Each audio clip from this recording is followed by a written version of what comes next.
Hello, brothers and sisters in treasure hunting. How are you today?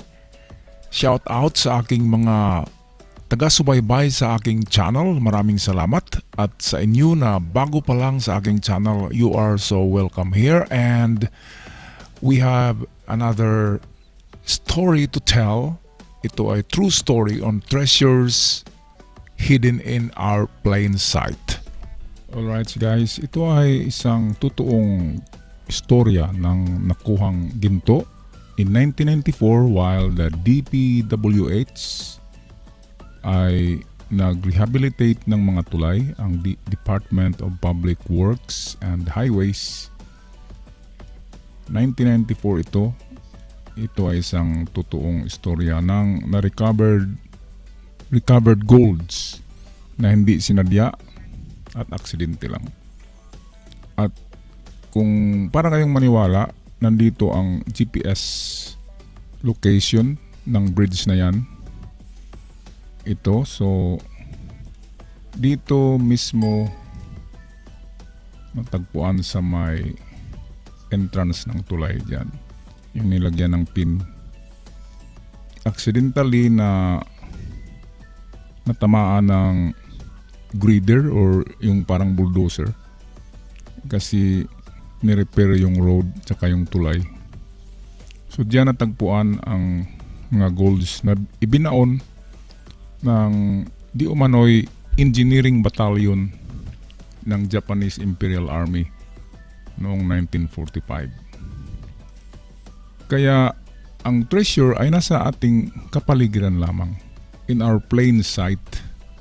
Ang atin lang tingnan ay ang history ng lugar. Yung mga tulay ba yun ng kapanahonan ng Hapon in 1945?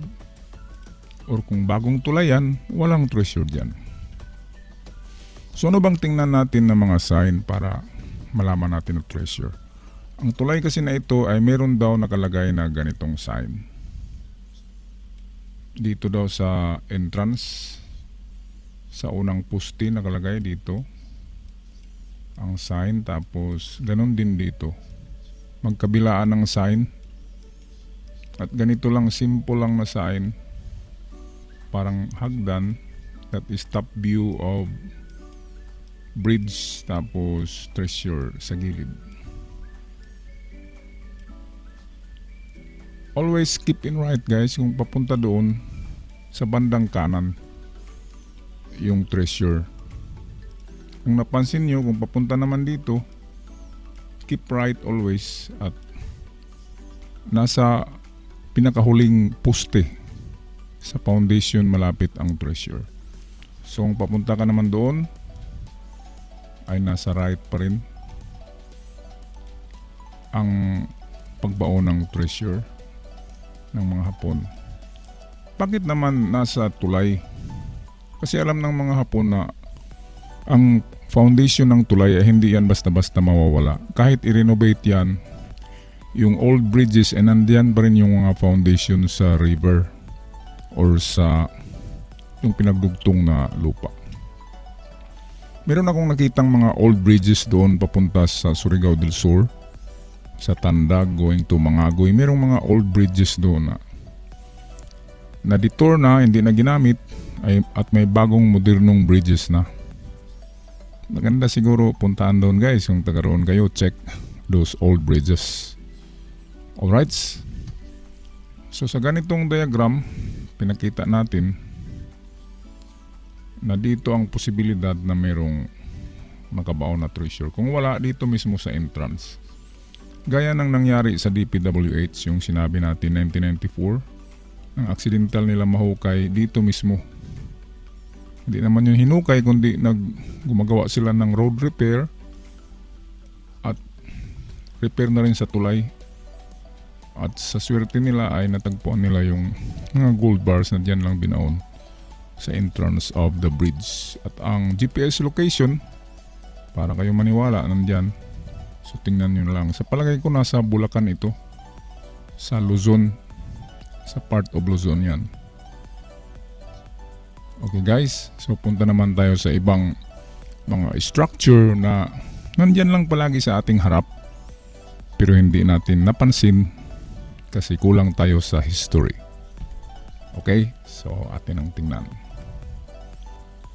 Okay, ito naman guys ang pangalawang istruktura na gawa sa semento. Gawa pa rin guys sa semento ha. Mahilig talaga ang Hapon magbaon or magtago sa may semento. Kahit sa rock enclosure treasure, yung nilalagay doon sa hollow stone, may semento pa rin doon. Yung tinagip doon sa butas ay semento yun, yung patch.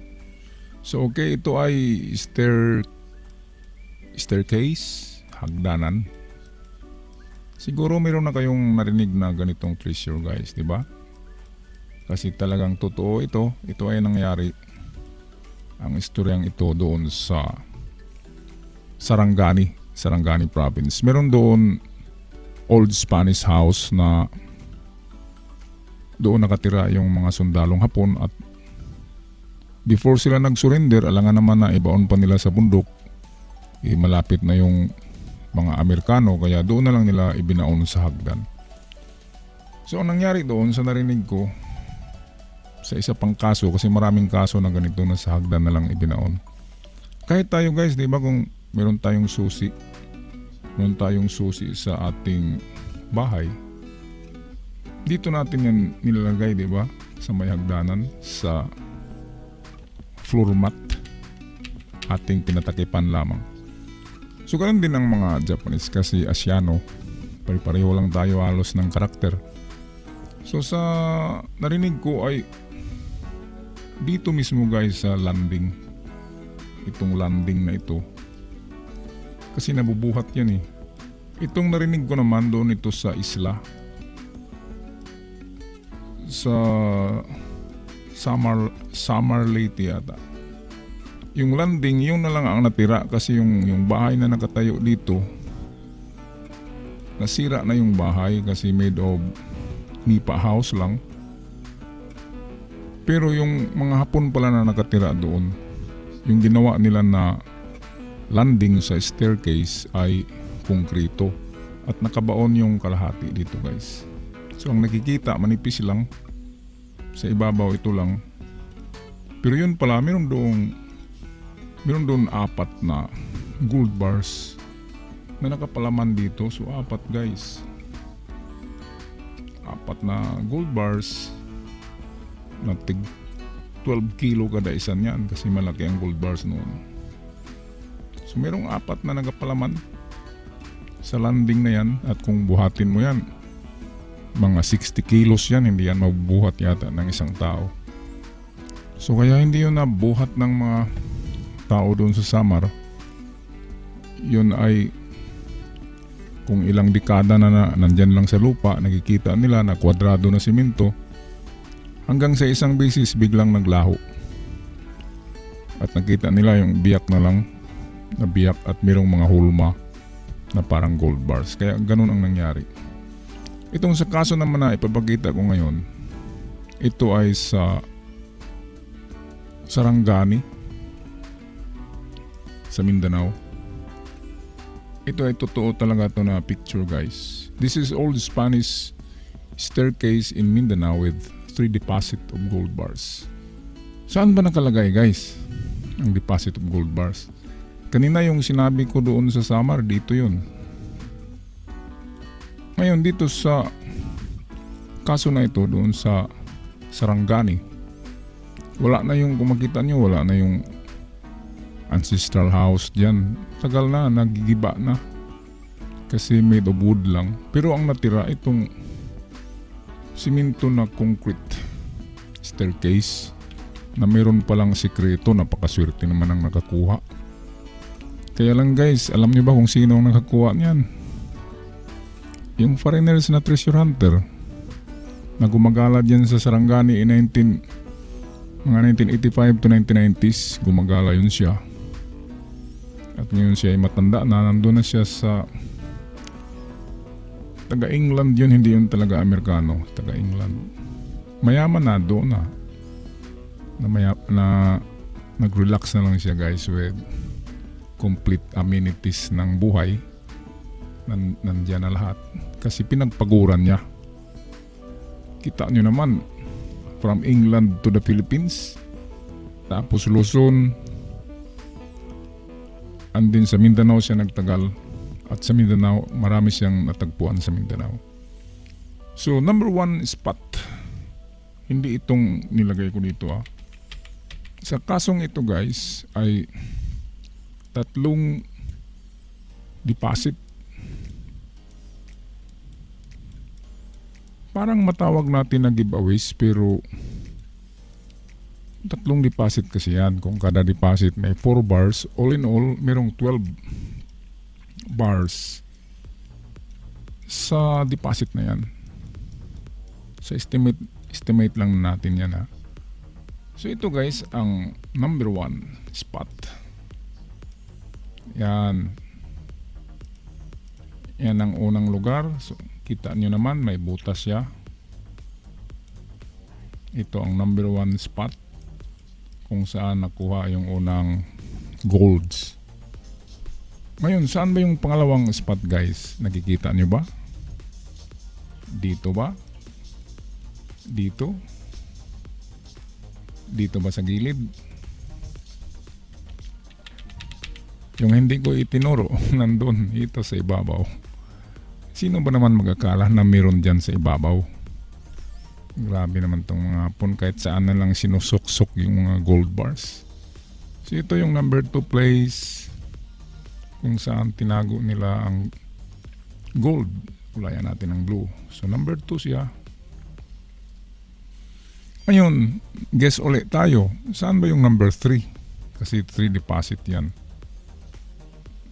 Kung tayong papiliin, siguro dito ako.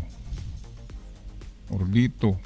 Or kasi tapos na dito Or baka dito sa ito. Sa staircase. Baka mayroon pa dyan. Pero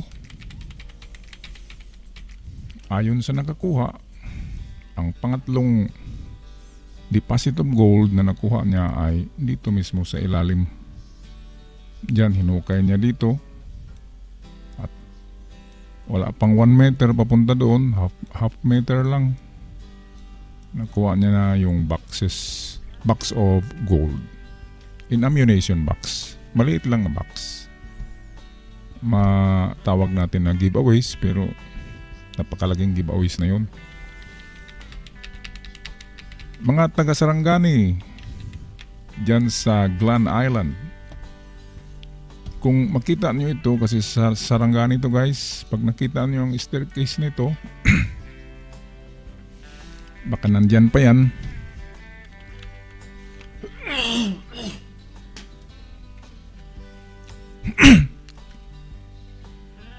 Shout out sa mga taga Sarangani. Hello guys, how are you? At kung nakikita nyo pa ito, kung nag-exist pa ito, kasi dito sa picture may garden siya dito. Makasakaling hindi pa yan nagiba guys, try to check the staircase. Ito 1, 2, 3, 4, tsaka yung sinabi ko kanina doon sa Samar, dito ibinaon. So meron pang natirang 6 spots guys. Meron pang 6 na natira na hindi pa nabuksan dyan sa staircase na yan. Napakatalinghaga na staircase na yan. Kaya pala sinimento yan ng mga Hapon. Kasi yung bahay ng Katsila doon na hindi naman talaga yun simento ang staircase, kahoy lang. Nag-improvise sila para dyan magtago mismo. Okay, at sa mga taga Sarangani dyan sa Zamboanga, maraming buenas noches nga pala sa mga taga Zamboanga, Zamboangueño. Maraming Spanish houses dyan sa lugar nyo, kaya check the old staircase. Tingnan nyo yung mga lumang hagdanan dyan. I-detector nyo, gawa kayo ng metal detector. Kasi noon hindi pa gumagamit ng kabilya. Solid yan na concrete.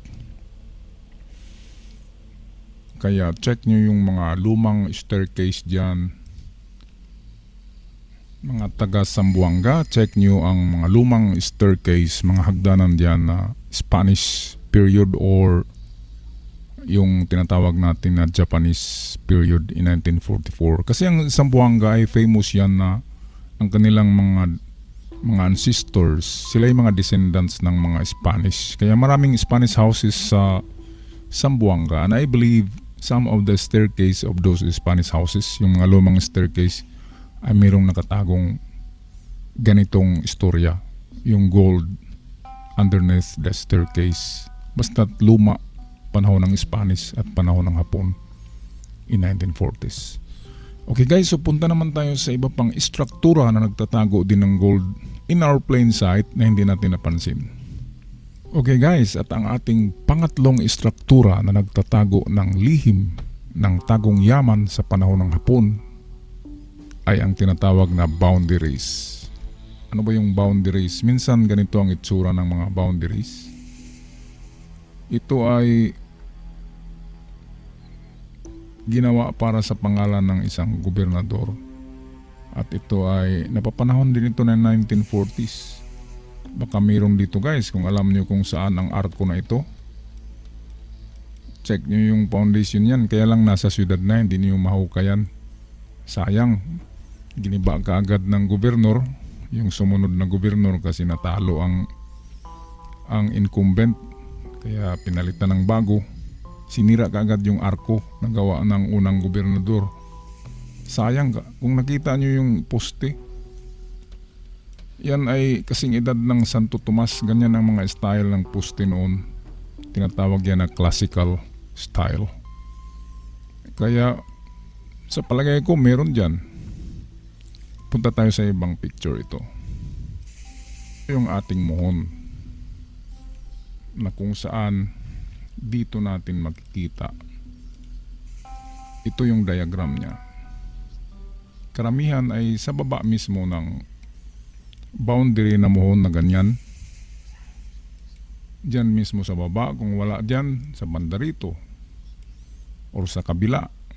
Basta beside or under the boundaries. Halimbawa, yung boundary ng Manila tsaka Makati, ganyan. Hanapin yung old boundary at dyan lang yan. Kaya lang problema, hindi mo mahukay syudad na yan eh. So doon tayo sa mga probinsya. Sa probinsya, pwede pa nating hukayin yun kasi pwede pang ituro ng ating mga lululula kung saan yung lumang boundary post ang tawag dyan, na nakalagay yung kilometer, kung ilang kilometer na lang papunta sa isang syudad. Yan ang boundary post, para siyang malaking muhon. Okay, ito ngayon yung makikita natin na karamihan.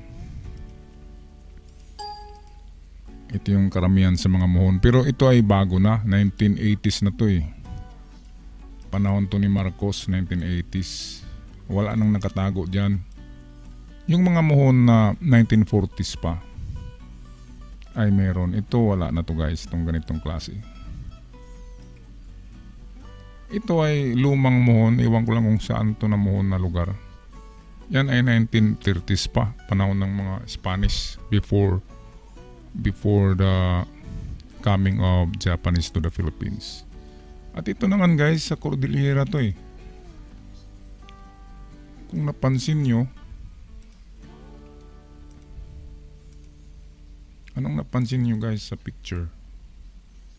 Of course, merong pine tree kasi malamig dyan sa Cordillera, sa may Baguio. Ayan, may K eh. Alam nyo na kung saan yan. Tapos kung tingnan nyo to guys, oh, may struktura dyan na naka-triangle, itong malaking bato. Pwedeng marker yan. Eh, kung alam nyo ang lugar na ito, bisitahan nyo na lang yan. Diyan sa malapit sa Baguio City. Yan ay malamig na lugar, mayroong mga pine trees. At meron din siyang muhon dito, kaya lang bago ito na muhon.